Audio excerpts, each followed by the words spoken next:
no question. Today I learned my lesson. Why can't you be you and I'll be me? No pain, no life gon' bring me the payload. Find me something new and I'll be free. Sometimes I lean back in my chair, look at the sky, past these clouds and stars, to find new perspectives, to loosen up my life. My baby, if I don't work, I don't know. Sometimes I'm obsessing over reasons not to try this time. Thank you so much for being here. I really appreciate it. I know there's a lot of things you guys can be doing on this amazing, wonderful, hot Saturday. And you decided to give us just a little bit of your time so we can talk about something that's so important. On behalf of the organizing team and what I call my supporting cast, like the ladies you've seen at the front door, they've been with me at every single Georgia conference.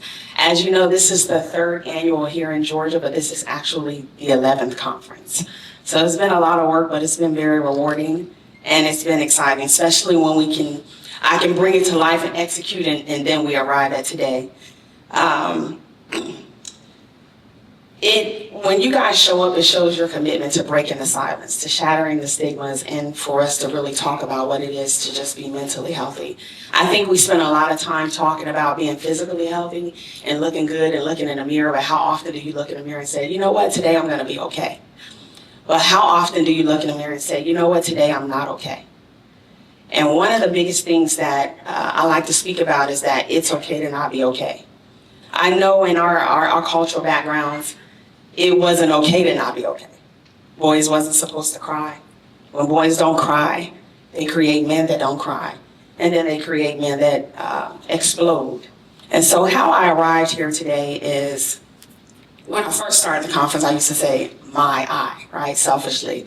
But my family and I lost my father to suicide back in 2019. And I like to not leave out the whole story because I have nothing to hide, but he actually completed a murder-suicide. And so, 6'5", don't curse, don't drink, doesn't smoke, go to church every Sunday, and in the church choir. And within 72 hours, he decided that leaving was greater than staying. So first of all, that represents that there is no image to mental health catastrophes. There is no visual. There is no race. Mental health doesn't just decide to pick who it wants. You have to proactively take care of yourself, and there are preventative measures. So what is little old me doing creating a Black Men's Mental Health Conference? Where in my spiritual walk, and as I navigate through my own grief, because how many of you know grief exists, right? How many of you know it don't really go away? You learn to live with it. You learn to live past it. And you learn to become the best version of yourself every single day, and it takes work. As I indicated in previous conferences, I don't know about you, but I never got a chance to take a PTO day from life. Life keeps lifing, right? So in navigating my own grief, I was so eager to create an app where we could speak to what we are experiencing with an emoji. I was so determined just to create this app, and what I realized is that I wasn't dealing with my own grief. I was trying to run from understanding how could I lose my first image of man, my Santa Claus, my king. He was my everything. He was my first image of male figure. And so in doing that, I heard God say, I need you to gather. And I'm thinking, how in the world am I going to gather men and not talk about sports or other things that are just the basic collaboration of malehood? But I didn't question it. I decided to kick off the first Black Men's Mental Health Conference in Dayton, Ohio. And I'm coming up on the 4th annual in Dayton, Ohio, and it has been standing room only. So, thank you. So as we gather today, it's not about a day of silence, right? It's about a day where we come together, we talk, we empower each other, because it's one thing to speak about mental health.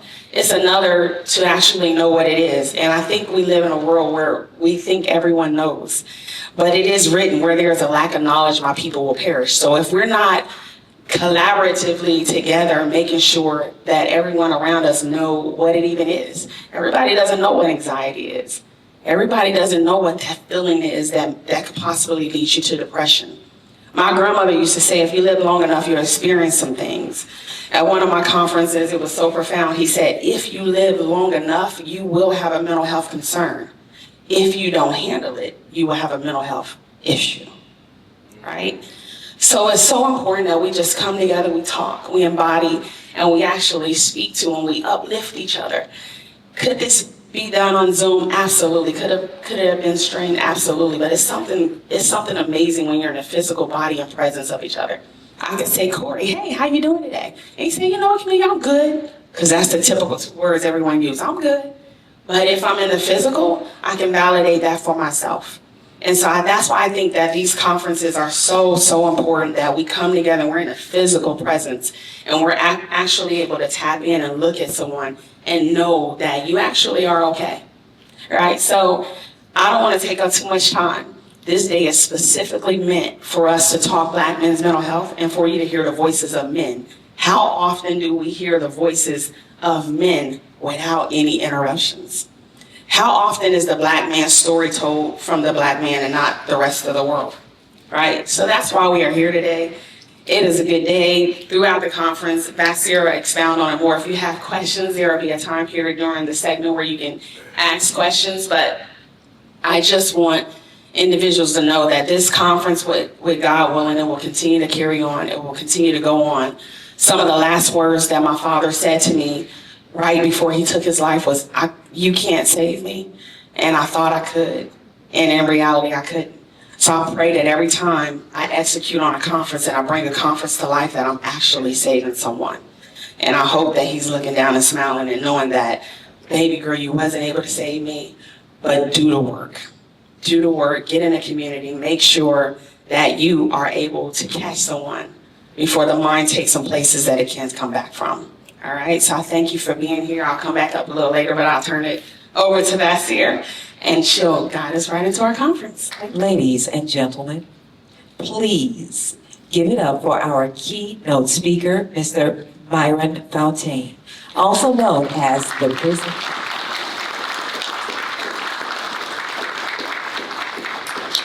Very privileged in Detroit, Michigan. Brothers were law enforcement officers. One of my brothers was a percussionist with the Alvin Ailey Dance Theater of Harlem. So great stock. So people, wonder, well, if you come from such great stock, what made you pick up a gun and take somebody's car at gunpoint? How could you, out of all people who were so privileged, came from wealth and a famous father, how could you commit an armed robbery? Well, very simple. When you're entitled, when you're spoiled, it becomes very easy. And I was that. And it literally cost me half of my life in prison. Half of my life. I came home to a world that was totally foreign to me. I was watching guys walking around with their pants halfway off their behind. I was listening to young girls and women refer to themselves as the B word and responded to it as if it were their name. I came home to a world where fathers were not in the home. You go over a neighbor's home to visit a friend, and back in my day, it was easy for a man to be opening the door, whether it was an uncle or dad or somebody. Today, you knock on the door, the average door in your neighborhood, in your community, and there's some woman opening the door, and there's no father around. I came home to a world where people were smoking weed and smoking vapes. People were selling drugs. The music was deplorable, degrading to women, despicable. And people would be playing this stuff. As I'm driving down the street, I get stopped at a stoplight, and somebody's playing this girl, Dirty Red. I don't call her Sexy Red. I refuse to call her Sexy Red. Ain't nothing sexy about her. Dirty Red. With her blasting, and then as they drive by, I look in the back seat, and there's a 3-year-old girl or child strapped in the damn baby seat, listening to things that's degrading and defiling to women that a child should not be listening to.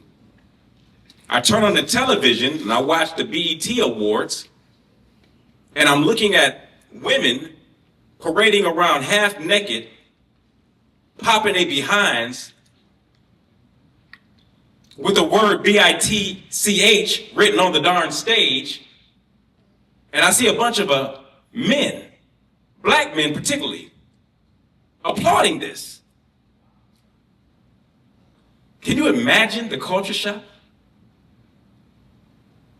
To see a bunch of men sit there and applaud young girls parading around in miniskirts and thongs and popping their behinds and gravitating on the ground on all four like a damn dog.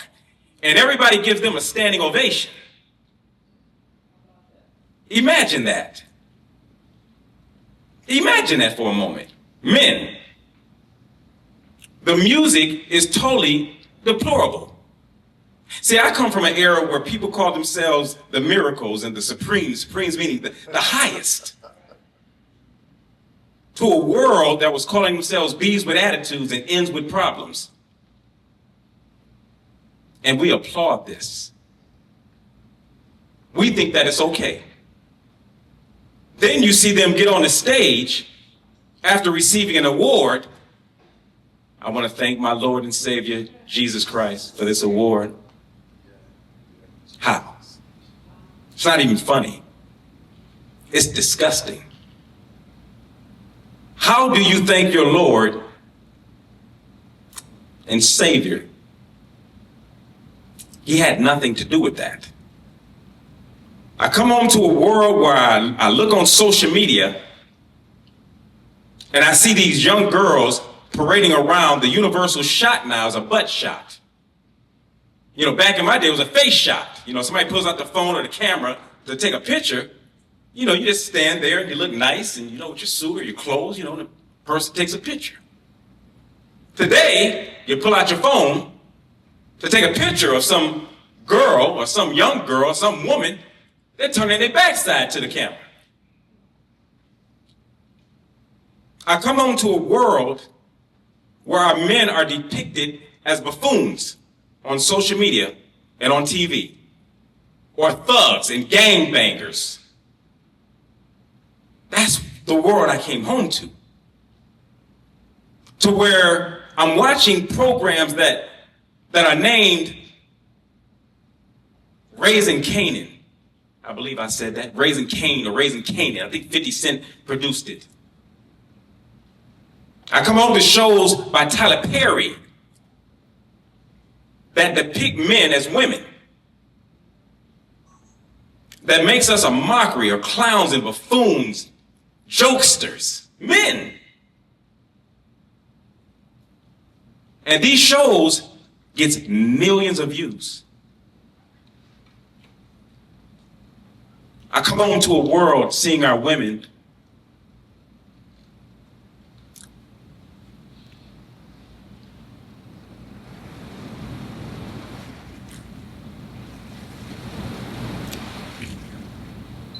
excuse me. It's the passion, it's the sickness of what our society has become, that we are made to look so little when we're so big. It's sad when the adults are the ones who's promoting it and pushing it and then approving it. See, I work with children for a living. I have millions of followers worldwide. If you go on my social media, I have almost 1 million on Instagram, millions all over the country. I get death threats daily from KKK, from some gangbangers. Death threats, because I work with children, trying to wake up the consciousness in our children. That people literally want to kill me because I speak truth to power about how our communities are failing.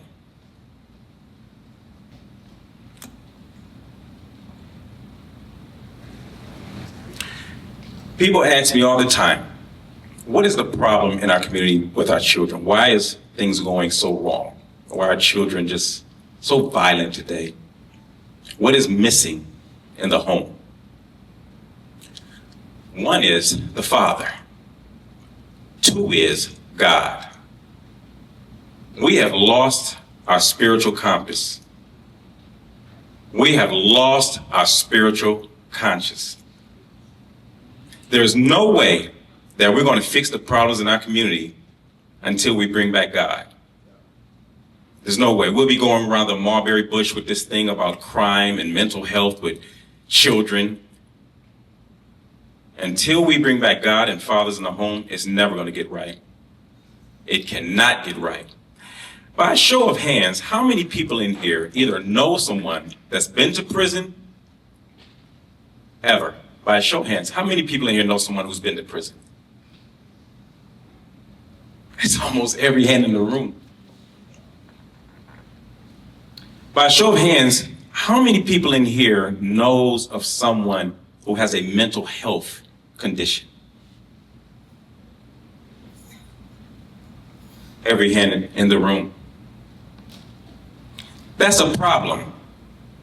That is a problem. Most of us are struggling with mental health disorders and we don't even realize it. That's the world we live in today, that we're so detached from reality. We're so detached from God. Most of us are literally struggling with a mental health disorder. Anytime you can deal with someone who literally thinks it's okay to call women B's and H's. I come from the community where there was a time where if you saw somebody getting raped or beat up in the alley, or if you've seen something wrong in your community, you would step up against it. You would literally do something about it. Today we live in a community with our men particularly, where we can witness a crime where something, atrocity happened to a woman or a young girl, and we have that attitude of minding our own business. We don't want to get involved.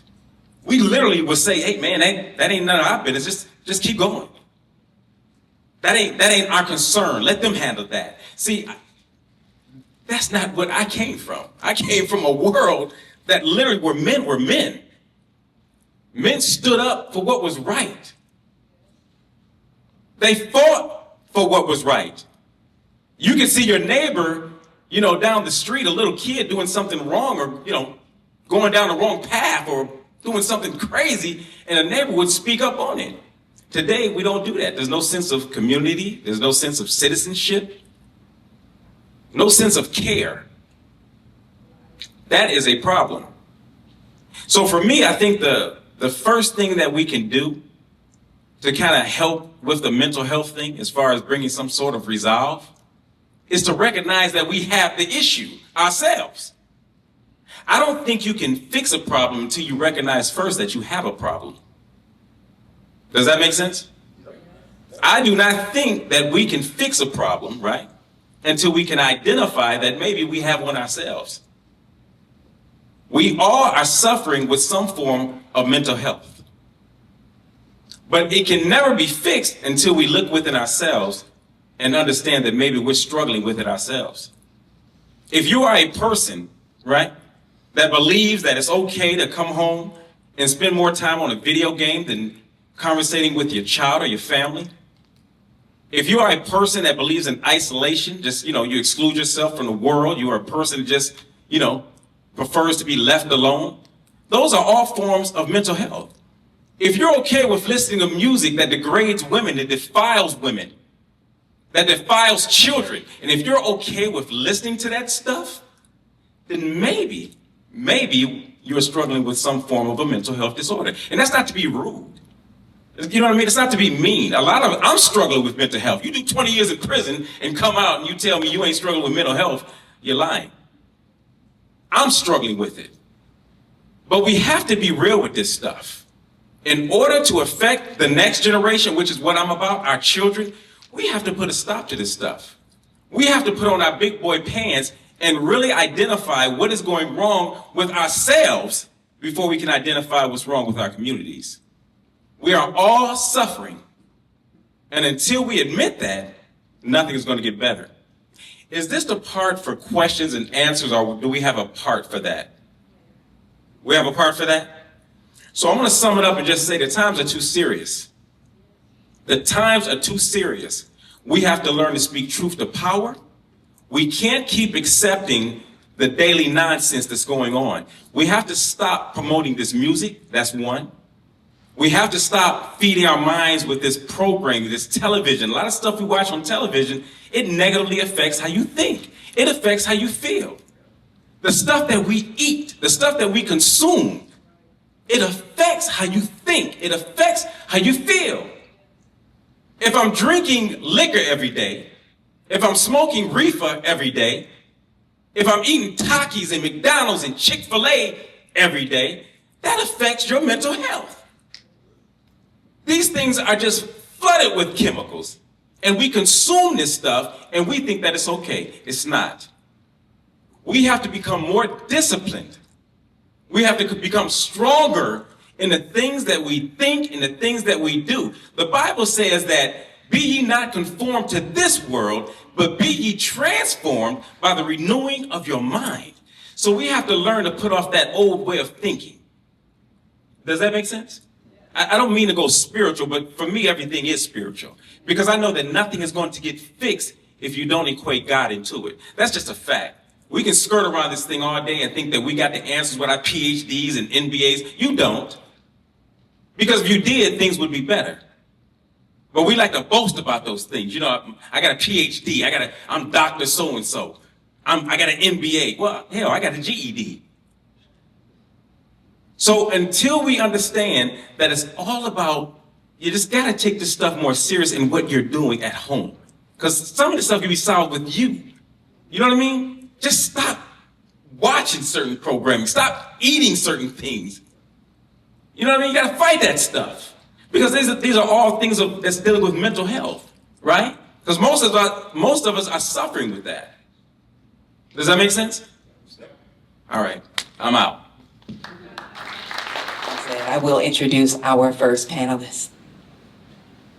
Corey Nathaniel Baker, your whole government name, is a respected speaker, author, and founder of Skill Sets for Life Consulting, LLC, a leadership and mentoring firm dedicated to helping at-risk youth and formerly incarcerated individuals build sustainable, purpose-driven lives. Please give it up for Corey Nathaniel Baker.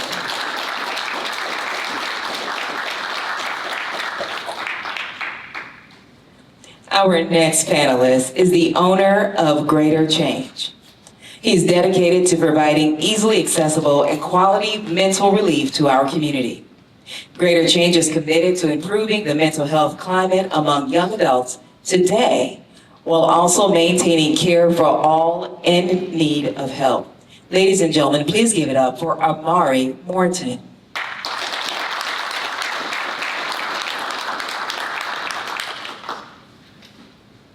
Our next panelist is a global and domestic company president, legacy developer, executive board member. He sits on the Georgia State Board of General and Residential Construction and serves as an advisor to the State of Georgia Minority Business Board. Please give it up for Omar Ali.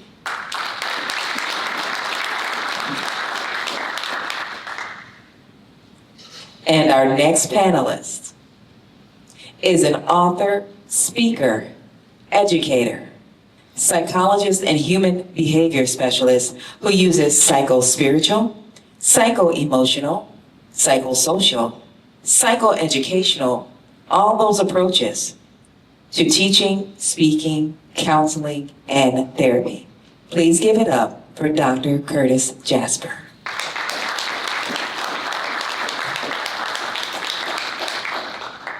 These incredible men will provide a much-needed discussion and dialogue surrounding questions that are necessary and relevant to Black men and mental health. For 30 years, I started off as a classroom teacher before I became a psychologist. And what I found is, even those Black males who are fortunate enough to grow up in a household with a Black father, oftentimes still miss the mark. Here's why. One man cannot provide everything a black man needs. Every black male, no exceptions, require wraparound support. So it's important that we not lean on the statistics in terms of the symptoms, that we in fact address the causes. We can spend all day talking about the symptoms. We know them well. What we must address are the causes. And so when we talk about absent fathers in the home, even the best of the fathers still require support because one man cannot provide one black male with everything that's required.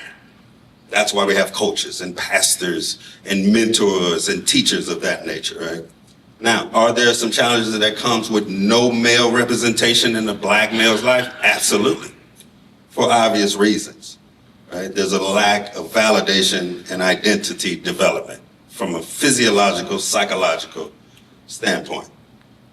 But what it's important to realize is if all of us do our parts, right, we could really minimize the distractions that come from black males with absent fathers. I really want us to hold on to the fact that just because the father's not in the home doesn't mean he's absent. Thank you. Our next question is for Amari Morton. As a recent psychology graduate, could you share experiences where you felt inspired to disrupt cycles of trauma in the Black community and explain why? Yes. Okay. So earlier you mentioned my company, Greater Change, and I'll give a little bit of origin story for that. In undergrad and college, I got extremely depressed towards the end of my undergrad career. I didn't want to get out of bed. I didn't want to go to classes. I didn't want to do my exams. I didn't want to do my homework. I didn't want to do anything but just lay in bed all day. And going to university, I didn't feel like I had the resources that I would have liked in that situation. We had school counselors, but they were always booked up. And at home, I didn't really feel like I had the space to genuinely open up and be vulnerable. Earlier we mentioned the stigma surrounding Black mental health and Black men's mental health.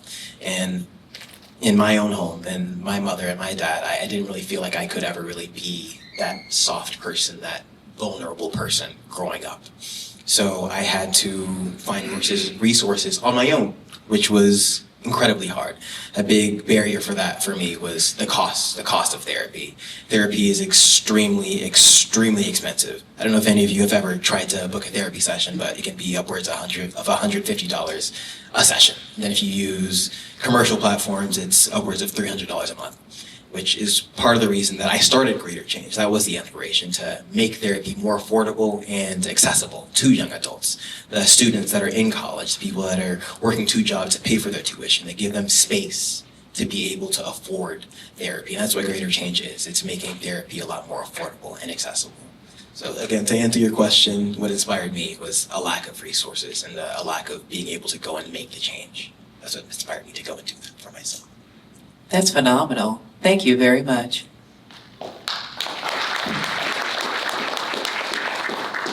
My next question is for Corey Baker. What messages about masculinity did you receive growing up, and how do they affect your mental health today?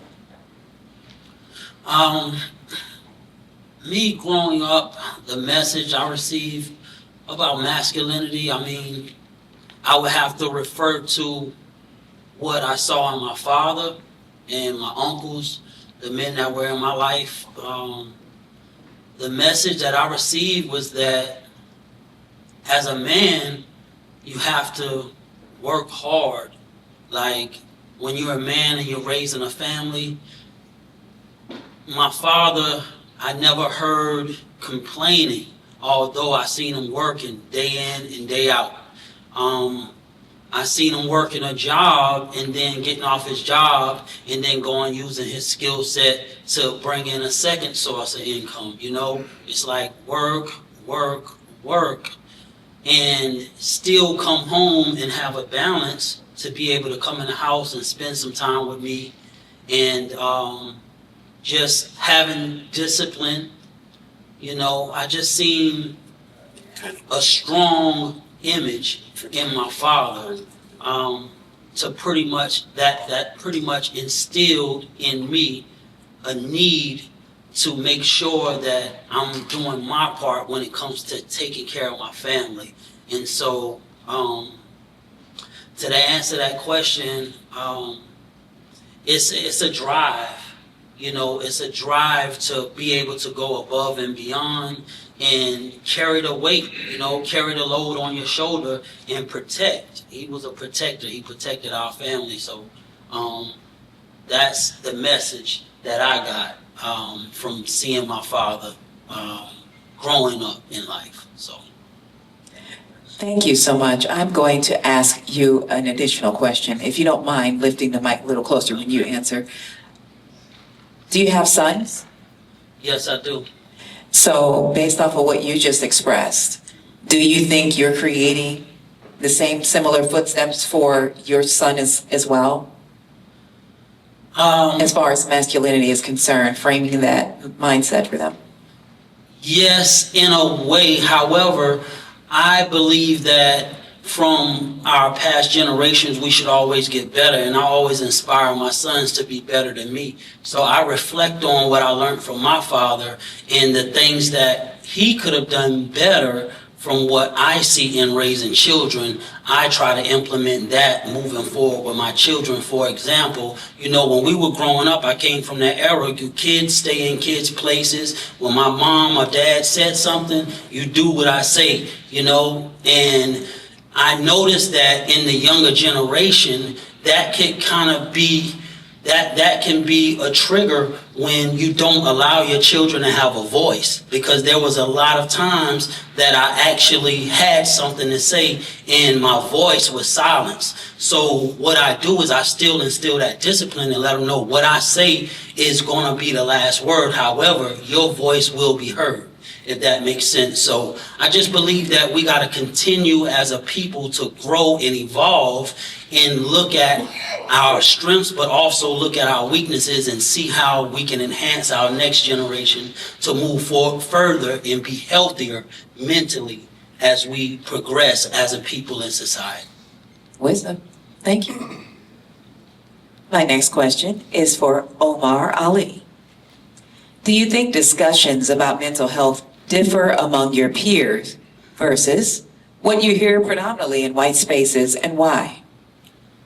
It definitely is different. And what I mean by that, as you grow your company, and just to be fully transparent, it gets a little more difficult to talk about certain things because you're going to be judged.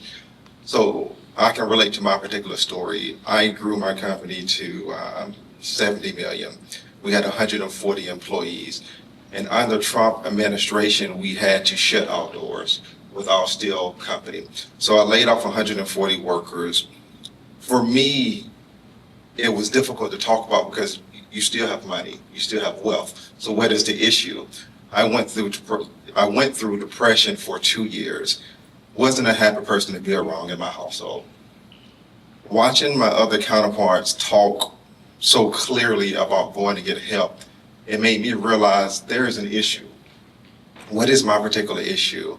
And I come to realize that my issue was I've always owned my own company, and the lack of leading someone left me without a purpose.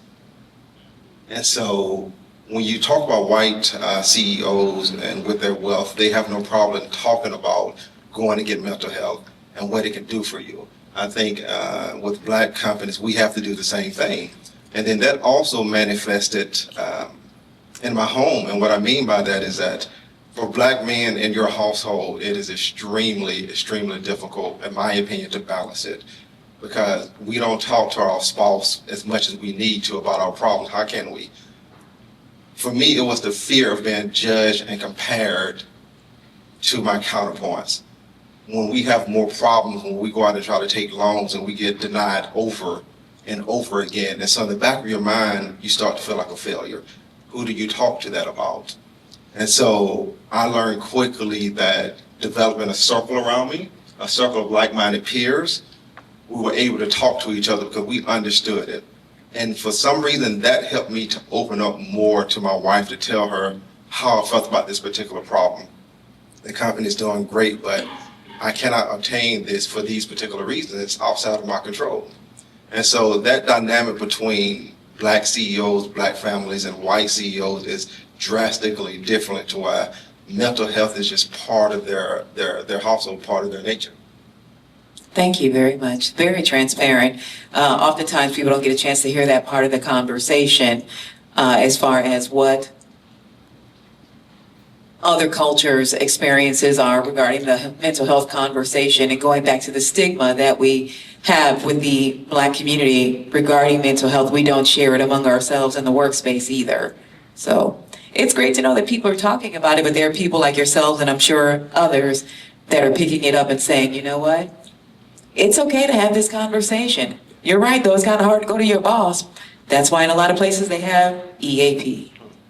The silent voice behind. For those of you who don't work corporately, EAP is a program provided through your job that provides you benefits to see a mental health counselor without you having to speak to your boss. So thank you very much. My next question is for Corey Baker.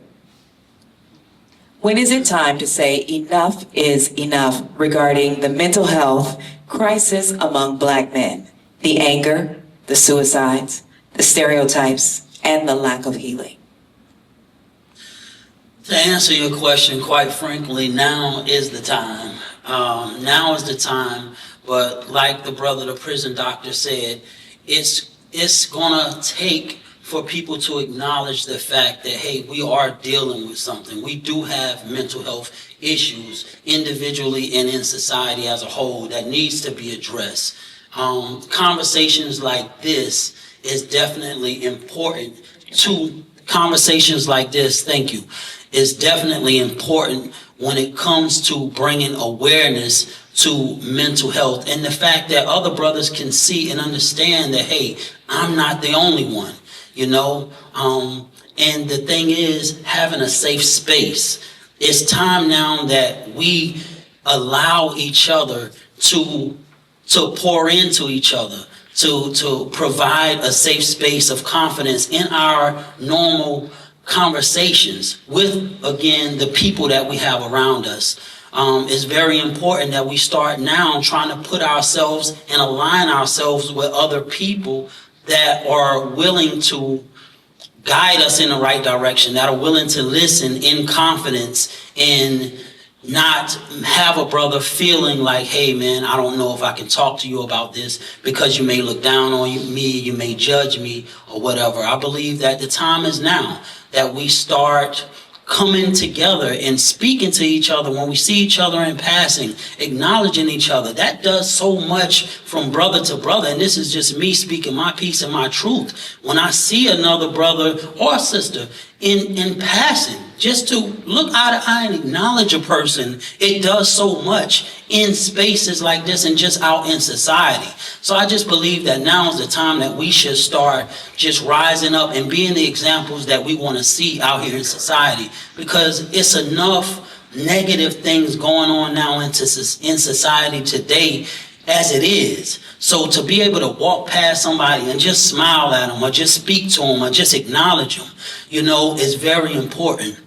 And that's something that I actually live by, you know. And so I just, if there's anything I could say to inspire anybody today, it's just that speak to a person. You know, when you see a person, there's none of us too high and mighty to say hi to the next person, man. It might save somebody's life. It may just make a person feel worthy, you know, to keep going that day. So thank you. Thank you. I hope that answered your question. Thank you very much. And I agree. I actually had the experience, for those of you that don't know, Radio 1 is right behind the Ferris wheel, for those of you who are from Atlanta.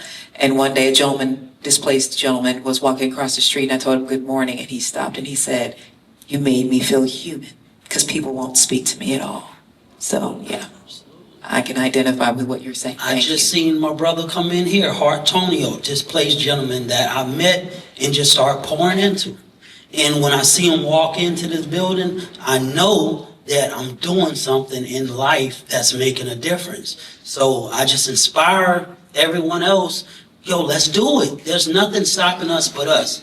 You know, it's not hard to love on somebody, man. Just show some acknowledgement. Be there for somebody. Be an ear for somebody. It will help. It will save a life. Amen. Omar Ali, what are your hopes for the well-being and representation of Black men, especially in the light of stereotypes and mental health challenges? I would love for Black men to understand and get mental health as a daily activity. And more importantly, I think that we should form groups and organizations. For an example, I'm part of a group that's called The Collective. We hold each other accountable for the smallest thing, and we have the opportunity to talk to each other. We're all married men, we all have kids. If there's a problem with your spouse and your brother's not doing the right thing, we hold that particular person accountable. If there's something at work that you want to talk about, we hold that person accountable, we talk to them, we tell them whether it's right or wrong. So I would love for Black men to get around like-minded people and talk things out the way that it should be. And in addition to that, seek help as well, you know. And I can't stress enough, if it wasn't for The Collective, just having other like-minded businessmen, all Black, to talk amongst each other, people that I understand and they understand where I come from, it means the world to me and it's helped me out so much. Thank you.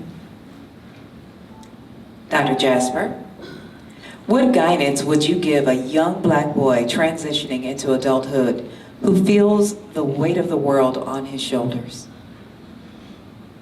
That's an amazing question, because at some point, every Black boy does. What I find is necessary is to remind a young Black boy that it's not his to carry, right?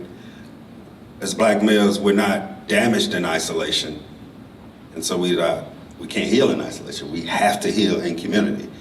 And so this whole notion of young Black boys carrying the weight on their world is in direct reflection to the senior men around them, right?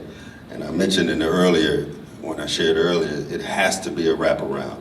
I would tell a young man the very thing that was told to me. It's not yours to carry all by yourself. It's just not, right? And so we gotta reshape how mental health is even presented to Black males in particular. I work 99% with Black males. The three things that Black males struggle, regardless of their age, it's trauma, which is stored in the body and expressed through the mind. It's betrayal, and it's sadness. Those are the three. Trauma, betrayal, and sadness. And for many young boys, that starts at a very young age. And sometimes it's traumatic that causes the sadness. But here's how they hold on to trauma in the body, thinking that they're all alone. Black males experience trauma thinking and feeling that they're all alone. Let me give you an example. When I was growing up on the south side of Chicago, when we all got robbed, we just all got robbed. That come with the territory of running the streets, right? But when you got robbed alone and that gun was to your head, that's a different type of experience, right? Robbery, but I was all alone. It's the shared experience, as some of the gentlemen pointed out to. It's the collective healing. The reason why Black males go into isolation is because even when we present mental health to them, they think it's a solo project. We have to tell Black boys, you weren't damaged in isolation. You can't heal in isolation. It ain't even set up. So while we're pushing this colonized approach to mental health treatment for Black males, it's important for us to say it's bigger than you going to talk to a professional like me. Black boys who are exhibiting symptoms in a home, right, are some of the most courageous ones, right? There's no way that I go into a home, and I do it all the time, and treat the Black boy. No, we got to treat the family. We got to treat the family. The weight that he's carrying is as a result of what the family is going through. So I've been rocking with Black boys for 30 years. Give me your Black boy. He gonna be good with me. But when I gotta send him back to you is when the challenges come. So we have to take a holistic approach. And there's some healing that needs to be done. So you need to be a self-healer. You just don't need to be a lone healer. That's different. Let me say that again. Self-healer, but not a lone healer. And when we talk about fancy terms, because we good for transmitting these information online, right? We use words about being vulnerable, right? I'm gonna let you in on a little secret. You wanna know what being vulnerable really means? It ain't talking about how you feel. It's being honest. Being vulnerable is being honest. Being vulnerable is being honest. Not just talking how you feel, being honest about how you feel. So I'll go back and I'll close with this. We throw around, it's okay to be okay, right? I mean, it's okay not to be okay, right? It's okay to be how you are. It's called the human experience. The challenge is we gotta make sure that no black male gets stuck as he's going through his challenges, right? It's the stuckness, it's the isolation that causes the downward spiral. In closing, I would tell a young black boy who feels he's carrying the weight of the world, bruh, it ain't even yours to carry. And if you could just move on over, you ain't gotta utter what's actually you're going through. If you could just move on over, I promise you, with the solid black men that I know worldwide, somebody gonna reach back for you. Thank you.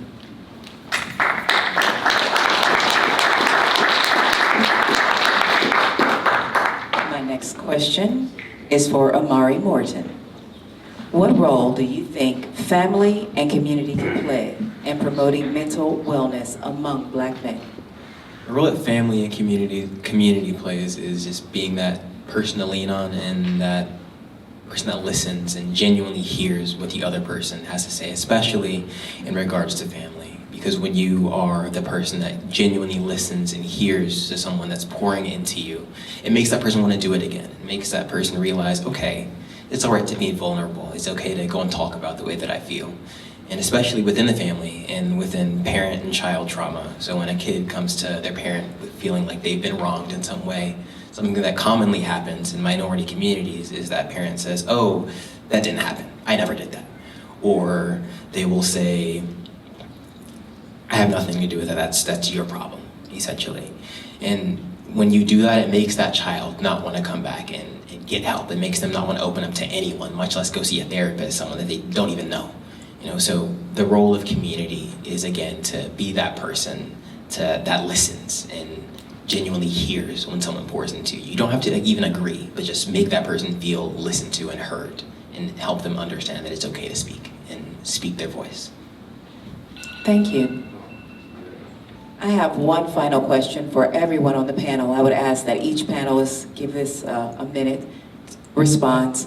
And the question is going to start down with Dr. Jasper and make your way over. The question is, what piece of advice would you offer the audience regarding mental health? Just small piece of advice. Consider how emotionally well you are, right?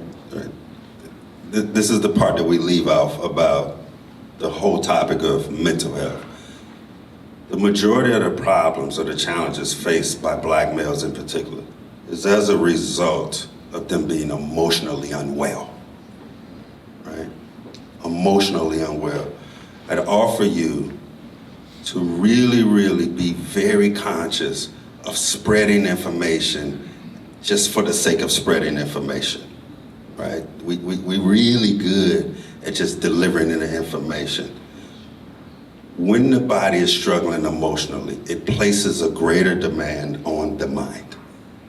When the body is struggling emotion, I find just really teaching black males how to become emotionally literate will reduce a number of the things that are expressed through the mind as a result of the average black male just don't like feeling bad.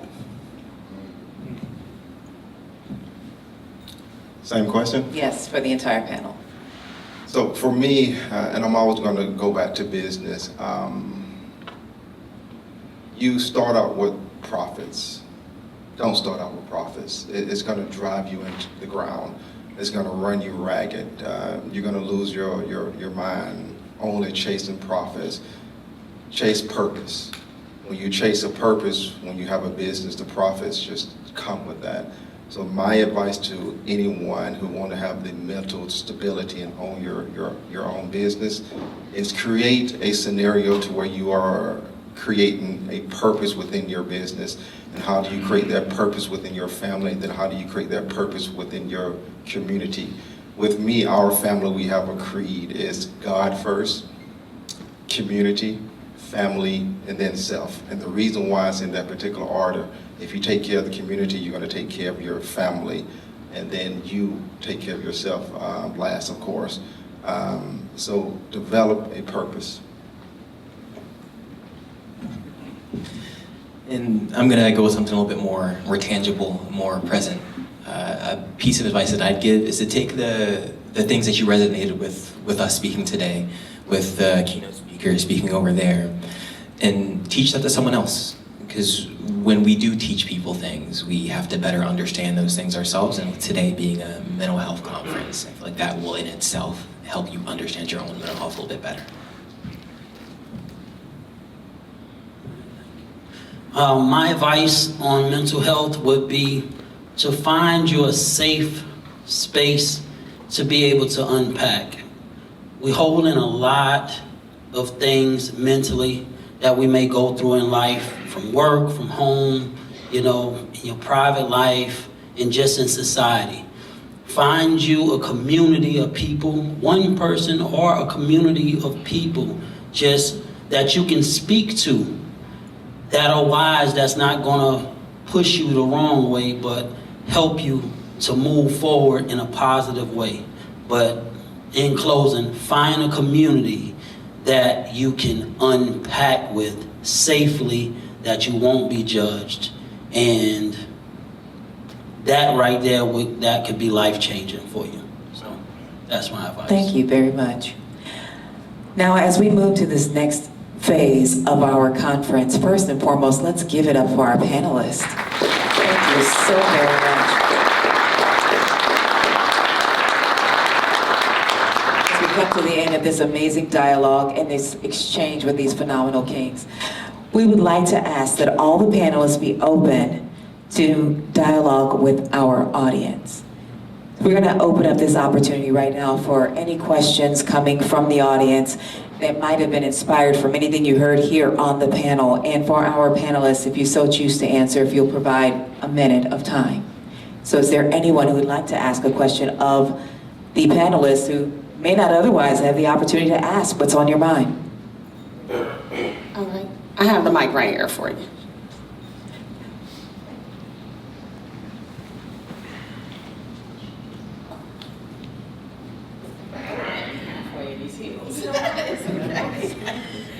Sorry, sis. What an amazing panel, first off, I just want to say, but I have a question. And the questions were already put in front for the panelists, but to my colleague, I just have to ask, if we could just expunge on how we learned from our parents everything we know, good, bad, or indifferent. We've learned from our parents everything we know, good, bad, or indifferent. But the things we've learned that they didn't teach us, that came from DNA, that people also forget that they are who they are because of that.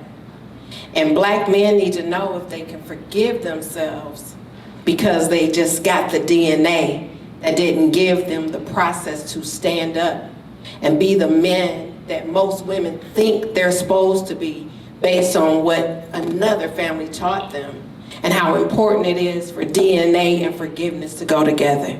And I'm sorry if you can't really hear me, but please speak on the importance of the DNA we were given and the forgiveness as that has to go along with it. So that's a great question. I think it's funny you mention that. I work with Black men, and one of the forgiveness exercises that I do is to acknowledge the things that they inherited from their father in particular. So when we're talking about the healing starts with shifting the perspective initially, right? And so there's a big forgiveness exercise that I've been doing for 14 years where I work with the black male. And in spite of the things he's been through, and in spite of the things he's inherited, he actually inherited some game-changing qualities that makes him very successful, right? From his father. And so if we lean on those three game-changing perspectives, that in and of itself will provide a framework for the forgiveness will start, the self-forgiveness that's projected out to the father, present or absence. And so the first exercise will be like, give me three things you got from your pops that really, really changes the game for you. It could be height, it could be brilliance, it could be your musical, whatever it is. And let's start there. And I need you to run those plays through your mind and your body, right? I'm talking three inherited qualities you received from your dad that changed your life for the better. And start the forgiveness there. A little less lighter, right? I know you got 2,000 things that you're challenged with, right? From your environment, right? It's not the things that we learned from our parents, it's the things that we've practiced from our parents, right? It's the things that we took from the house that we continue to run the plays on. So when it comes to forgiveness, and I'm speaking specifically for black males, give me those three game changers, bruh, and let's talk about it. Because if you could tell me the story, the history, the emotionality around those three, you can start to set yourself free. And self-forgiveness is everything for black males. All right, thanks. Thanks for that. So I promise I'm gonna get to everyone. We have another question here. The prison doctor broke it down. So we have a man who spent 20 years in prison, whose lens is as clear as ever. He talked about the industry, the music industry, and the bitches and the hoes and the niggas that we have to deal with. You know, he broke it down like nobody's business. So if each of you all would draw a bridge to what you heard him put out for us to address in this area, in this era of Trump and that racism that we have to face, I'd appreciate it. Whoever can go first. What's the question exactly? As it relates to what the prison doctor shared with us about breaking down the society that we're living, how broken it is, whatever it is you heard from him, if you can address it, or if his points weren't relevant to you, then pass the mic on to somebody, because this brother is on point. So basically breaking down not stereotypes, but breaking down the perceptions that we see of how women are weaponized and all the variables that the prison doctor spoke to. Yeah, I want to relate what you just asked to a question we talked about earlier about fathers not being in the home. In the media that we have today, when we don't have a present male figure in the home, we can learn what it means to be a man from the media, from the movies that we watch, from the music that we listen to. And a lot of those things that we consume, those movies, those Instagram reels that we watch in passing and laying in bed, those can give us the idea that, again, men don't speak up about their feelings. Men can't be a certain way. Those media platforms tend to perpetuate the idea that a man has to be a certain way. So again, to relate back to men not being in the home and back to what the prison doctor was saying, by not having that present male figure, we look to external things that might not be the best for us, and in the end, not be the best for our mental health. If that makes sense. Also, in reference to what the prison doctor said, he mentioned, the two things, the man in the house and bringing God back into the picture. And although there's a lot of different religions or ways that we may choose to get to the top of that mountain, which is at peace with ourselves and our higher power, however we may believe it. I may walk, you may take a bike, he may take a plane, but we all trying to get to that same place. If we can find a way to bring back that spirituality and that fear of God in society, because there's no fear of God in society no more. I remember when they took it out of the school systems, they let kids pledge allegiance to a flag, but you take God out of the scenario. I really do resonate with what he's saying. And the God piece also addresses the fact that as men, you know, there's not a man on this planet that I fear. I don't care who it is. And as men, once we come into manhood, there's a certain level that surpasses being afraid of someone in the physical. And only that God aspect can address that will make a man be a man and do what he's supposed to, regardless of who's around or regardless of that physical fear. So that God piece, however we may understand it, that's a very key point that would make a change in the way society is right now and make a difference in life.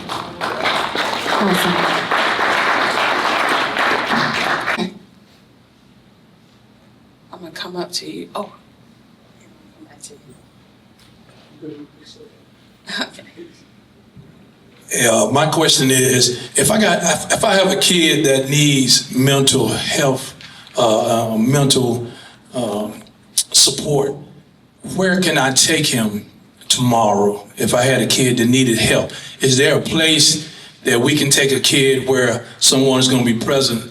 There's going to be a program available for him, and he's going to address his purpose and those things that we need to get him on the right track that do not cost for him to have to pay $150 a day for services. Where can we take a kid? It's actually really funny because that's part of what I do. That's what my company does. The name of my company is Greater Change. And again, I mentioned it very briefly earlier, but a big inspiration for starting that company was because therapy costs like $150 a session every single week. By the end of the month, that's upwards of $400. Once you go to other commercial therapy platforms, that's about the same price. So with Greater Change, by the end of the month, you're paying far less than you pay for a single session. And again, this is going to be something that you can take your kid tomorrow, or even right now after this session here.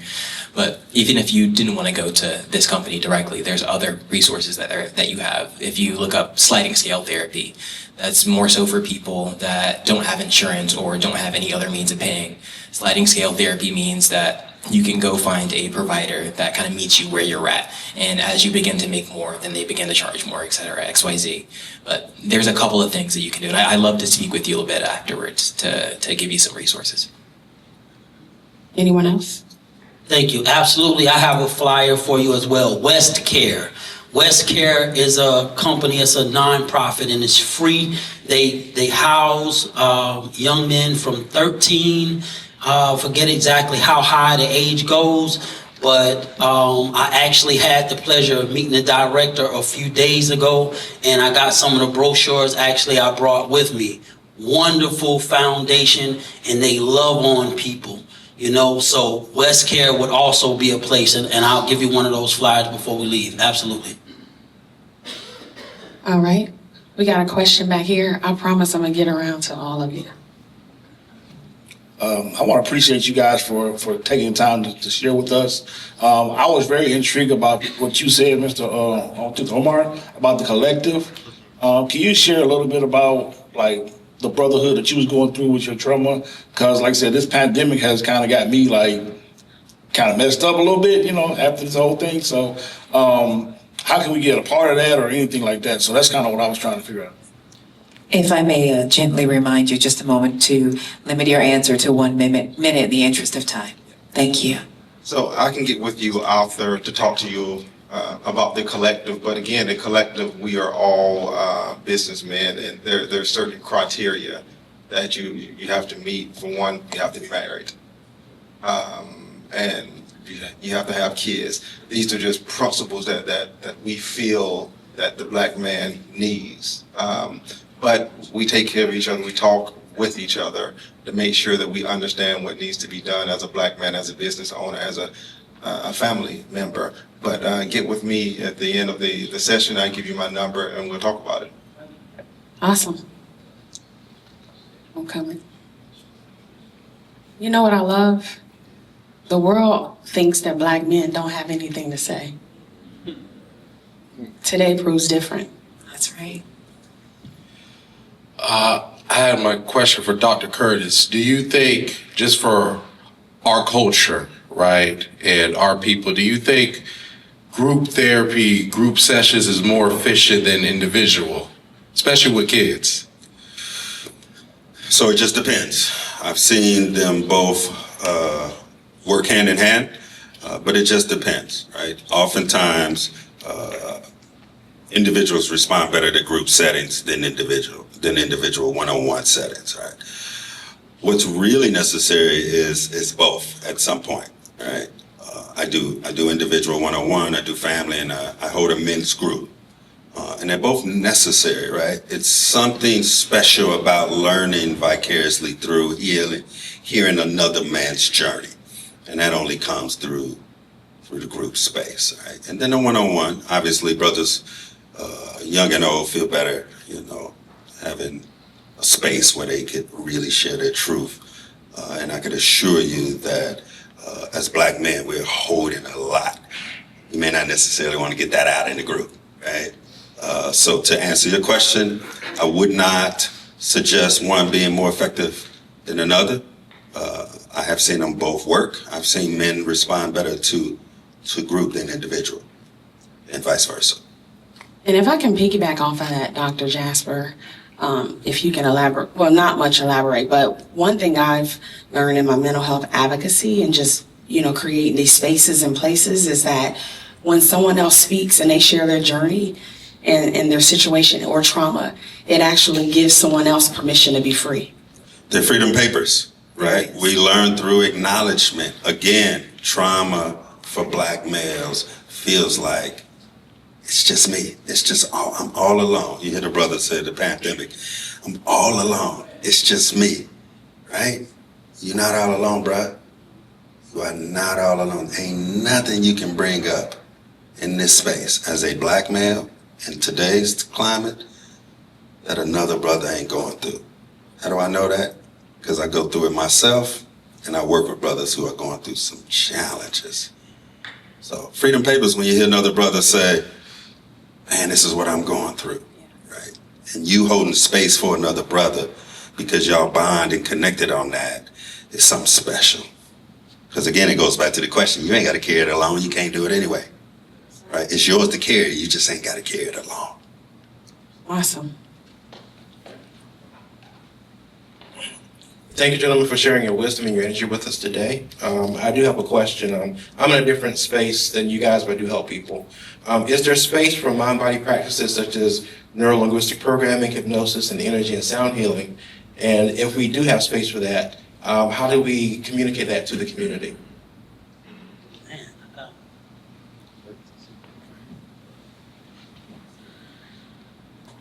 So, it goes back to both of you guys. During the pandemic, we started a group. It's an international mental health awareness community. It's called Mendable. And you can look it up at mendable.app. That's like Mendable, MENDABLE.app. And it's actually a community where people come in and share what they're going through, and then others will pour into you. You find people that are going through the same thing, and we pretty much offer a space for each other. However, to go directly to what you were saying, the Mendable app, it uses like cutting edge technology to where it actually reads your stress level through your smartphone, through your thumbprint, and it's at 98% accuracy. It deals with the vagus nerve, and it offers you different things that you can do in order to calm yourself down in times of anxiety or in times of depression. It gives you different things to do. So you can find all of that on the Mendable app. So www.mendable.app. All right, and it's on all social media platforms as well. Right. I'll take another question. Thank you very much. First of all, great stuff, man.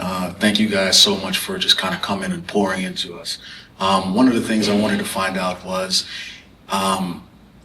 putting all glory to God, I've been meditating on service.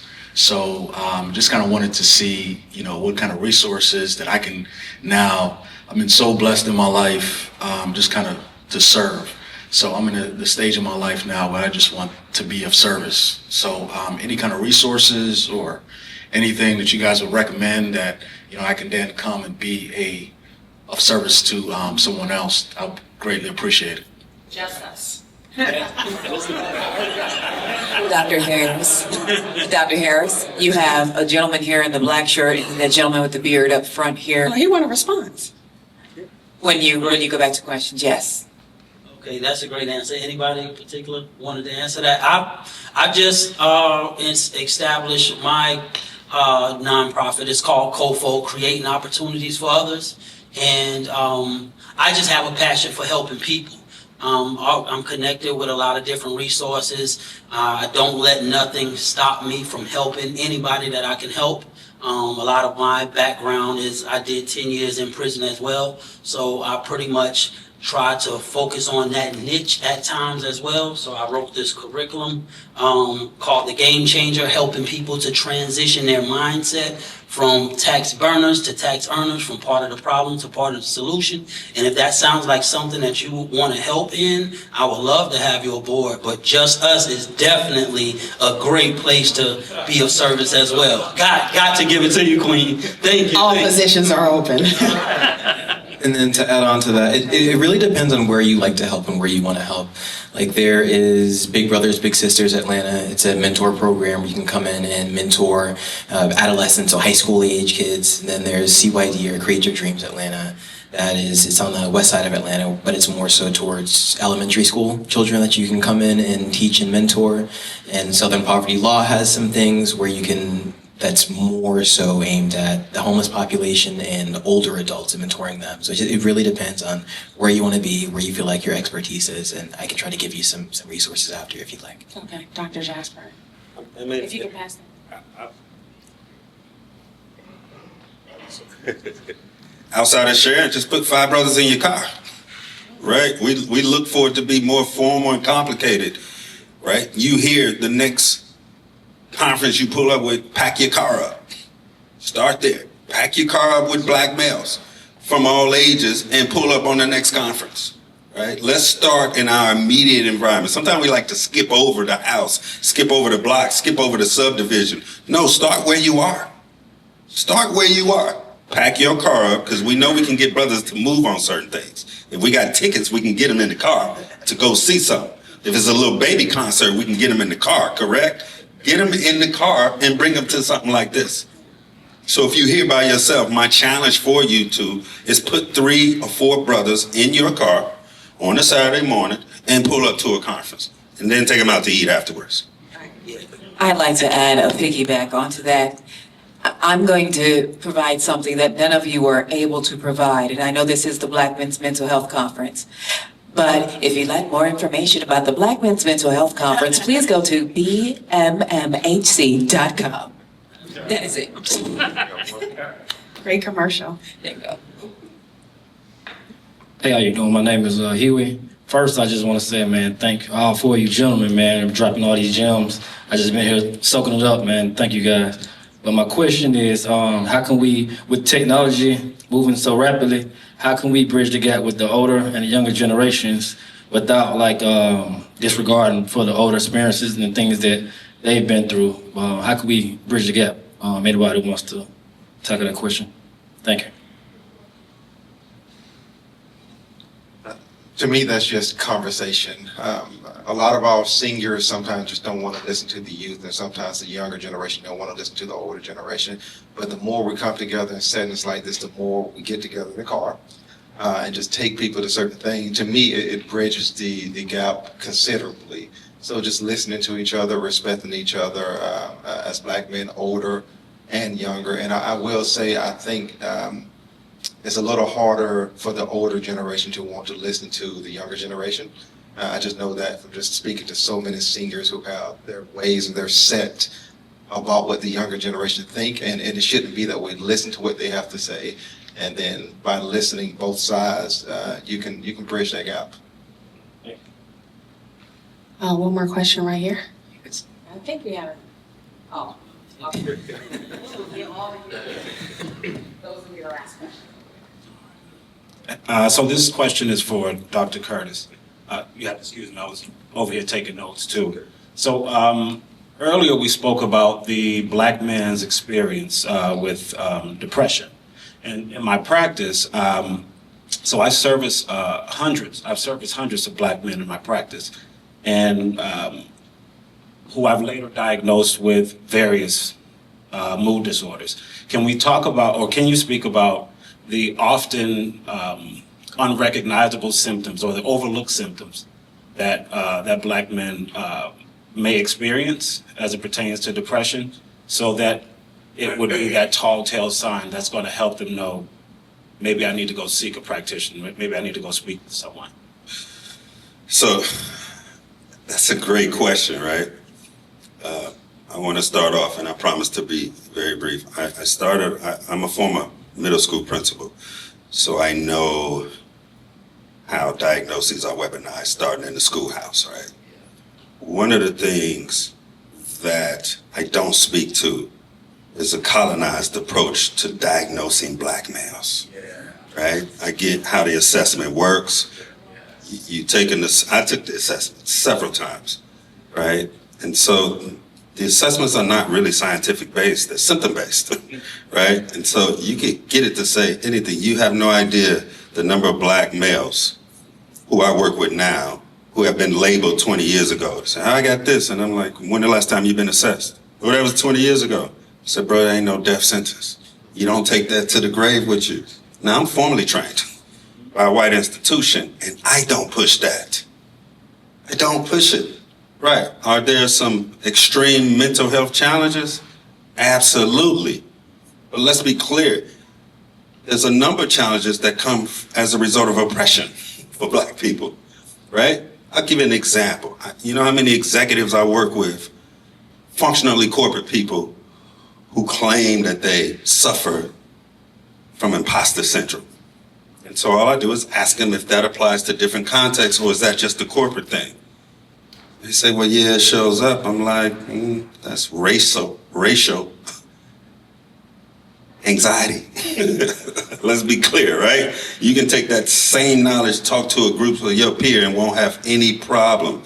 It's only in corporate spaces that you feel the pain, the heaviness of oppression.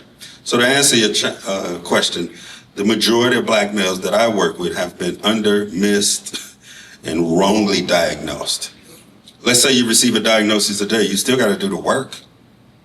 There have been more people have built brands around diagnoses that they got through COVID. You know, diagnoses, like we always shut in, though your life changed. You're more emotionally exhausted than clinically depressed. You're more emotionally exhausted than clinically depressed. I could take you on a 2-day hike and start reintroducing you to your body and your nervous system to mitigate some of that symptoms before I take you to my office and run that program on you. I know how it works. I am you. I am you. Right? So we have to be careful on how we use the oppressor's tools to weaponize and subjugate ourselves. I got in the game for that very reason. I got in the game to disrupt it, to disrupt mental health. Black mental health is the unique experience of being black in a suppressed, oppressed society. Let's be clear. We have 3 minutes left for Q&A.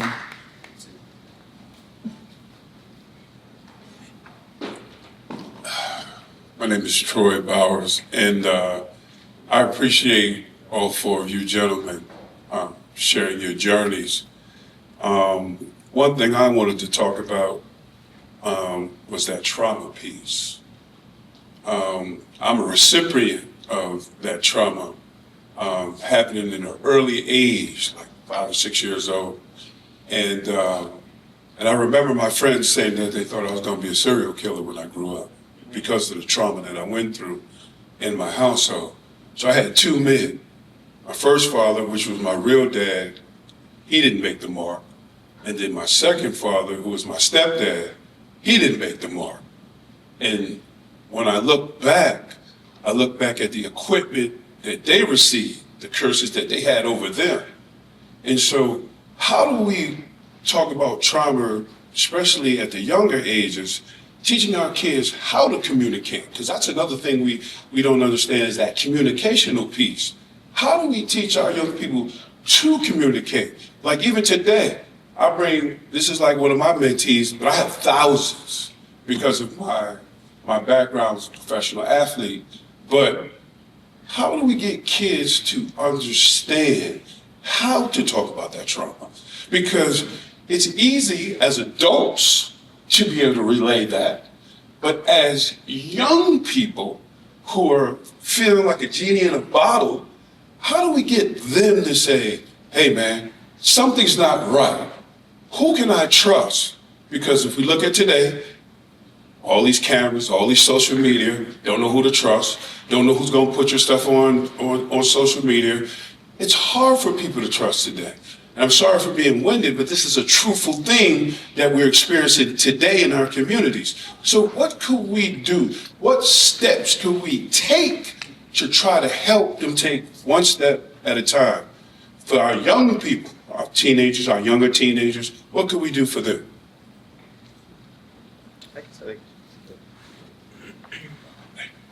I think it starts with just being open to hearing from children. I know that it's extremely easy to dismiss kids when they bring something to you. It's really, really easy to just not hear them and say that kids are just being kids. And when it comes to young adults, again, I think you mentioned it earlier, tend not to feel heard from the older previous generation. So again, like you were saying, providing spaces to feel more open, to be open to hearing from young adults, to hearing from kids. Let me add to that. Yeah. I want to add directly to that as well. I said something earlier today. So my son, he already said, like, don't mention me, Dad. You know, he doesn't want to be on camera or whatever. But y'all know, just like how they do when we go out places and tell them, don't do this, and they do it anyway. So I'm gonna give him, I'm gonna reciprocate that love for him. But the point I want to make is when I can see the look in his eyes and the pride of his father being on the panel and doing the things that I'm doing. However, when it comes to me mentioning him or whatever, I was going to let him hold the book. And when I mentioned it, he said, I'm going to put it up in front of my face. I'm like, but I said this. I said, now, but if I was shooting a rap video, you would want to be the first one in front of the camera, right? And I say that to say this. We have to find a way to make these type of conversations comfortable and okay for our youth to feel comfortable opening up and being a part of it. And again, I take it back to giving the props and the flowers to the sister for having this type of conversation. But it's just something that needs to be done more often and really provided for the youth. Like, just like right now we're dealing with black men, I think a forum or a conference like this for black teens would be a great thing to do. And then we come in and support and give them the guidance and wisdom and help them to be able to try to communicate some of their feelings. But that's what I would say. Thanks for that question. That's what Jasper wanted to add.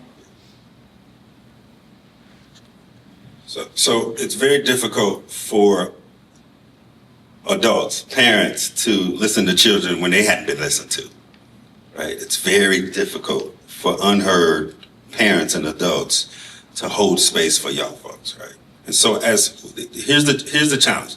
There's a series of questions. How do you get a young person to open up? Two ways.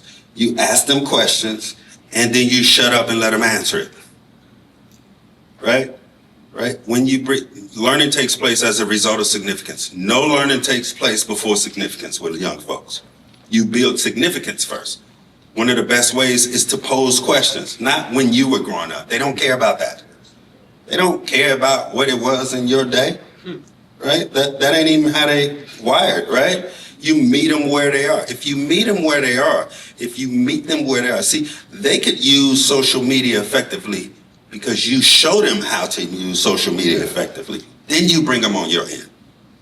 But if you dismiss social media and you telling them, well, when they're out there, they don't hear you, right? Most people struggle with just listening. You can't even give them what you don't already possess.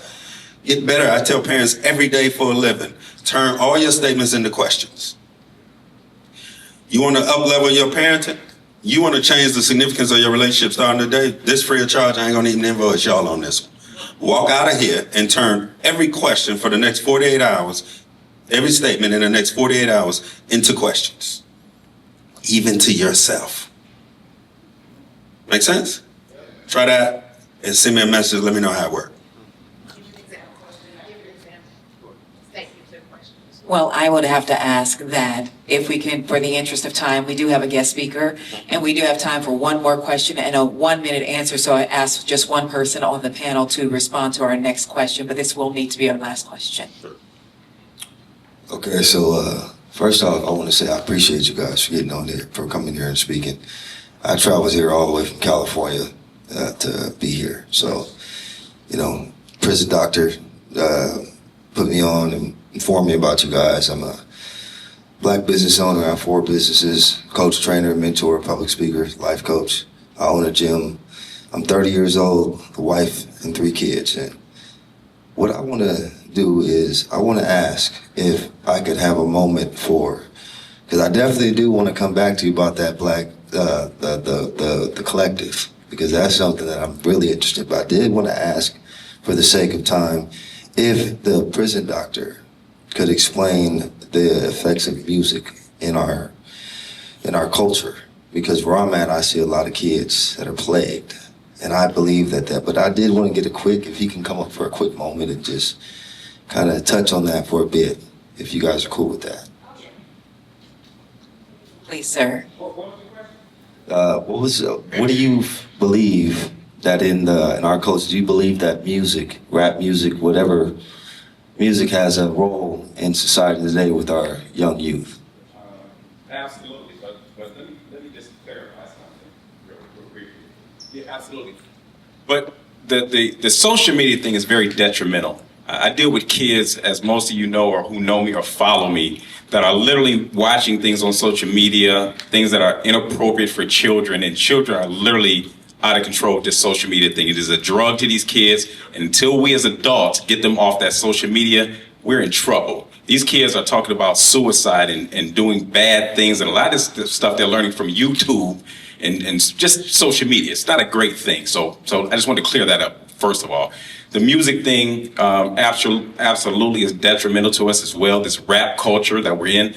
We have to just be blunt with this stuff. Time is of the essence. We can't play with this stuff. We got to call a spade a spade. This stuff is detrimental. This thug rap culture that's talking about kill, death, that stuff is ridiculous, man. Our kids are addicted to this crap. They know the lyrics better than the adults. They can't even recite their ABCs, but they know some of this rap stuff from beginning to end. You hear me? And the Bible tells you, when you're feeding your mind this stuff like that, what do you expect to produce from children? If they're eating unhealthy, dad is not in the home, no spiritual guidance, and they're listening to stuff that's talking about shoot, and kill, what do you expect to produce from that? So we can talk about everything else, but if we're talking about children and mental health, until we get them back to God, get them off social media, fathers get back in the home and raise their damn children, and stop feeding these kids with this negative programming and television, this BET crap, this homosexual crap, it's gonna be a problem, period. Ladies and gentlemen, please give it up for Mr. Jay Jones.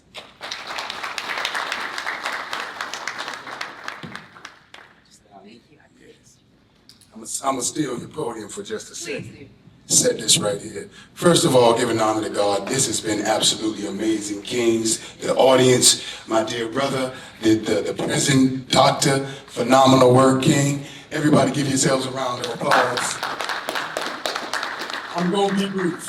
I wrote down a little something just so we can expedite the situation, but I definitely wanted to give us a call to action because we've heard some tremendous. Use this one? No worries. We've had some tremendous words, but I just wanted to give us a call to action so when we leave today, we have something that we can actually tangibly, physically, immediately implement. So that being the case, Kings, starve what you need or feed what you need and starve what's stopping you.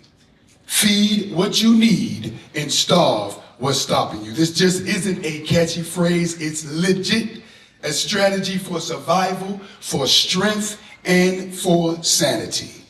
Now, we all know the phrase, you can't outwork a bad diet. I was a personal trainer for 8 years, and we know no matter how hard you go in the gym, if you're destroying your food, if you're not eating properly, you're not going to see the results that you need. And that's a fact. You can hit the gym every single day, but if you're fueling your body with junk, the results will be limited. Well, guess what? You cannot outrun bad thoughts either. You can try to ignore them, you can drown them in distractions, you can try to laugh through the pain, but those thoughts will always show up in the silence. So, we have to be intentional, my dear brothers. Not just about what we eat, but about what we think, what we consume, what we let take root into our minds. So, what are you full of today, my dear brothers? Right now, in this moment, what's filling your mind, what's filling your heart, and what is filling your spirit? Is it pride, purpose, and production? That real confidence, that clarity about your roles and your consistent, meaningful output? Or is it chaos, comparison, and confusion? Are you fighting enemies that don't even exist? Are you measuring yourself against people who don't even know you? Are you chasing ghosts or are you chasing goals, my dear brothers? The world will feed you fear. It will feed you shame. It will distract everything you attempt to do that is positive. So you have to be intentional with everything that you do. The same way that we operate and work our muscles in our bodies by going to the gym and exercising physically, we have to do the exact same thing with our minds, because our minds are the true battlefield. The fight right now is for your spirit and your mind. And if you give over your mind, if you walk out into the world empty, my grandmother would always say, I'm a country boy from Savannah, Georgia. She'd always say, don't go to the grocery store on an empty stomach. Because if you go to the grocery store on an empty stomach, you're going to want to see everything in there and you're going to get things that you do not need. Do not walk out into this world with an empty spirit. Because the enemy will fill you up with everything that you do not need if you go out here empty. If you spend time on social media and you will be filled with comparison. You will look at those that you should have no reason thinking. They have no idea what you're doing. You have no idea what they're doing. You're only seeing a representative of their short life, a snapshot. So you cannot allow the infiltration of distraction, of comparison, to be the detriment. You've got to feed what you need and starve what is stopping you. My dear brothers, because the world needs you healthy. It needs you whole. It needs you stable. Because we all heard hurt people, but healed people, heal people. So we've got to operate in the spirit of not only understanding what we must do to be benefits to society, but collectively, like my dear brother said, it takes a nation. We as African American people are very special. Our melanin in our body, when they found meteorites that came from outer space and they cut the meteorites open, they realized that this stardust, this melanin was in the meteorites. We are of this universal connection, so it is not an individual issue. We are a tribal people by nature. Black people prayers hit differently because our connective energy through the melanin. They've got new technology that will allow you to attach certain type of technological devices, and because the melanin is so conductive, it will work like electricity. So we are connected through something much greater than just our manhood. That's right. We are connected to something much deeper. We are a cosmic people. So because of that, there will always be adversaries that will try to minimize our power, minimize our ability. So in order for us to maximize our potential, we've got to work together. We've got to aggregate our power. Segregation is when you're forced to be together. Aggregation is when you choose to be together. So we have to aggregate our power and restore our pride, health, and wealth collectively. So in closing, men's mental health, my dear brother, is not a forethought. It's not in the background. Men's mental health ain't a side conversation. It's a frontline issue. We carry weight on our shoulders that people can't see. But starting today, I challenge you to just start immediately by starving what's stopping you, kings, and feeding what's fueling you. Feed what you need immediately. Be very intentional. When you walk out today, be intentional about speaking to somebody. Pick out somebody and wave your hand. I found out something very magical. When you're trying to get into traffic, if you're trying to force your way into traffic, everybody's going to resist you. The easiest and quickest way to do it, roll your window down and just throw your hand out the window. And watch how people hit their brakes to let you in. Why? Because you've acknowledged I am human, you are human. Let me throw the two fingers up for you so I appreciate what you did. You didn't have to do it, but you did it. So I'm going to acknowledge that. Be intentional, kings. Be intentional about your social media consumption. Set a timer. Get on Instagram and say, I'm going to be on here for 5 minutes. After 5 minutes, you're going to punish yourself. You're detriment. You're now feeding yourself something that's going to make you much smaller and not grow you. That's right. Be very intentional about how you speak to your neighbor, how you speak to yourself, how you speak, how you read. Everything has got to be intentional, because if you go with the flow, you're going to get caught up in the currents. And that undertow is deadly. It'll drag you under and drown you. And the next thing you know, you're full of depression. Right? I know firsthand, my son killed himself in 2018 at 23 years old. I fought depression with him for almost 5 years. I know exactly what it looks like, but he wasn't intentional. So if you just go with the flow, you'll fall victim. Feed what you need. Starve what's stopping you. I love you, kings. Have a great day.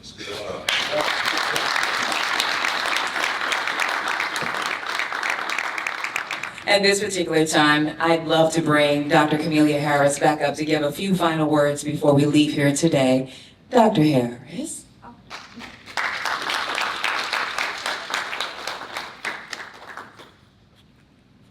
Thank you, thank you, thank you. Can you hear me? All right. Can we just, it's funny because there's more men in here than most of my conferences. Can we just applaud all the men that's here today?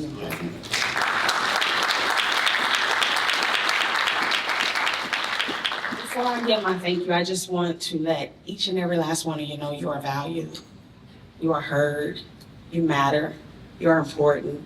We do need you in our households. There is, I know sometimes women celebrate Father's Day. I'm one of those women where I'm like, yeah, you may carry a dual role, but you only have one title. There's a reason why God created man, and there's a reason why God created woman. And we should never get them confused, ever. And so I thank you for attending the 3rd Annual Black Men's Mental Health Conference. I'm deeply, deeply grateful for your presence here today. This is what community is. Coming together, sharing, being open, being vulnerable, being transparent. Several people indicated and mentioned on today, one of the things I deeply know is lost, just from the loss of my father from suicide, is that Black men don't know who to trust. How do we get back to those places and spaces where being open and honest isn't weaponized, it isn't shared? Just so you get an indication of the title, I created that title off of when I come to Dr.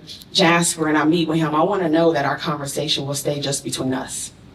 That's what that is. That's trust.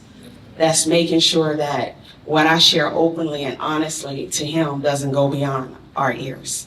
And we have to get back to that. We have to get back to building trust. And we do that by having these spaces right here. I thank you for your presence and your support and your willingness to engage and just be open and honest. I hate when I have to cut the questions because there is nothing more powerful than hearing Black men talk. I want you to know that. I attended a Cry Out Con in Houston, Texas, a couple of months back, and a pastor by the name of Joel Tubman, he had all the men in the room come to the front, and he said, now hold hands, and the men was like, But then they all held hands, and he asked them to start praying for each other. The power and the exchange of hearing men pray is what's missing in our community. Even though women have to step up to the plate and we proclaim this whole INDE, PENDT, you know what I'm saying? We still need you, right? Please don't get it mistaken. Sometimes we have to carry the load, but it's because we have to.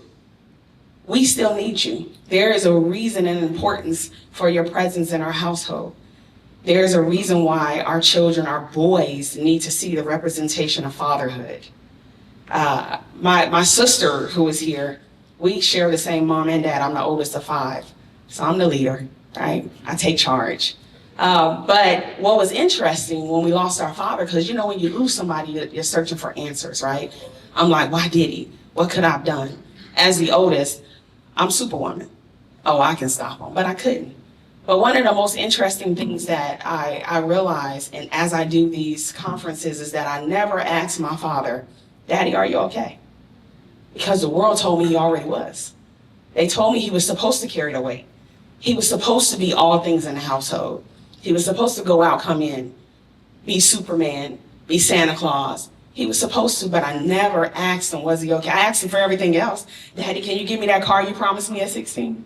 I asked him everything else but those words. Not that I hold that dear and pain to my heart, but as I continue this journey, it's always the forefront of my mind. Are you okay? So I encourage us to make sure that we take the time out just to ask the simple words. One simple word, one simple conference can save someone's life. Will my daddy have come to a conference? I don't know, because it didn't exist, in my opinion, back in 2019 when he took his life. I believe that on that day, everything he experienced showed up.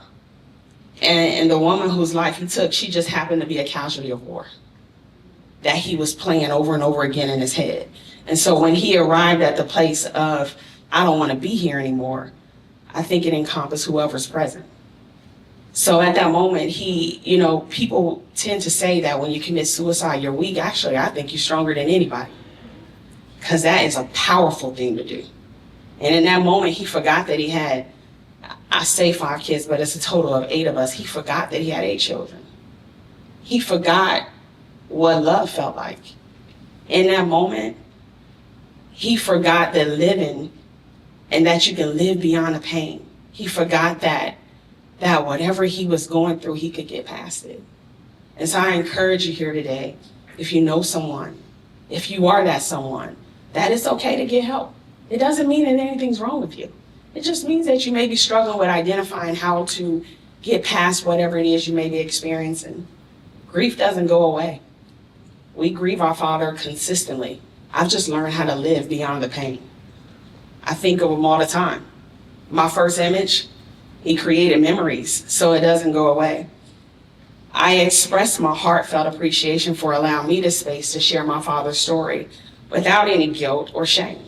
I had someone ask me, aren't you ashamed? I said, for what? Those are his. He has to go to God for his own sins. Those are not mine.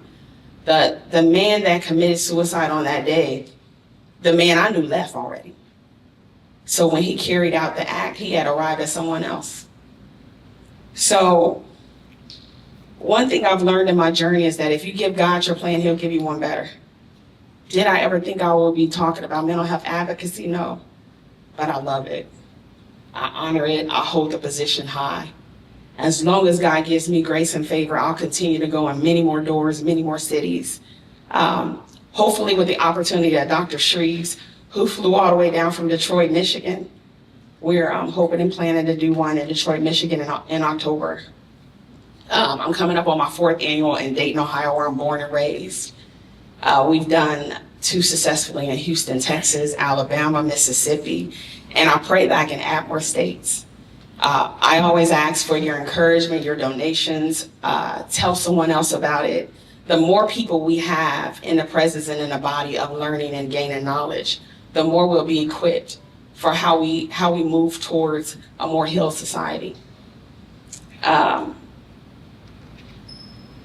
I thank you for allowing me the opportunity to share this story and us being able to lift each other up. It's greater than anything I could have planned on my own. I thought of it on my own with God's assistance, but to carry it out, it takes more than just me. I've carried a lot of the load. I welcome assistance. But I thank you for being a part of this space and this important journey and holding the opportunity for difficult conversations, because these are difficult. I don't know about in other communities, but talking about mental health is difficult. Just like in this space, God knows who needs it will come. But last year, just like this year, we sold out 350 tickets last year, 160 today. People that needed to come. It's all about the needs. So I'm excited to keep holding these spaces where we can break the stigma, we can shatter the stereotypes surrounding mental health and just being whole and healthy. So I thank you. I value you. I appreciate you. I thank Dr. Curtis Jasper, Omar Ali, Amari Morton, Corey Baker, Dr. Myron Faltain, AKA the prison doctor, and Jay Jones. I make it a point to know every single person that I ask to be present. There's nothing more to have these amazing kings sit on a stage and I can't even remember who they are. I'm personal, intentional. So I thank each and every last one of you for being open, honest, and sharing and being able to respond to our audience, even though we couldn't get to everyone's question. I know you understand. It's all about timing. But I thank you. And I'll turn it back over to Vasir to close us out.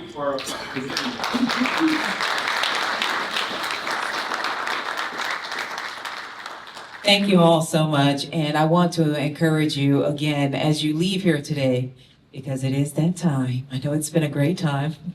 As you leave here today, if you heard something that struck you a particular way and you have more questions, or you were given a lot of different avenues that you could take, resources provided. If you didn't write it down and you need it, please approach the correct person and get the information that you need. I encourage you before you leave this building today, you did not come here because you were not in need. You came here because there was something that you needed. And if you got it, leave here with it. With all that being said, guys, please be careful. Ladies and gentlemen, as you leave, be mindful of one another. It is hot. We get fussy, but the most beautiful thing you can wear in the city of Atlanta and in traffic is your patience. So be careful while you're out there, and we hope to see you again next year. Thank you.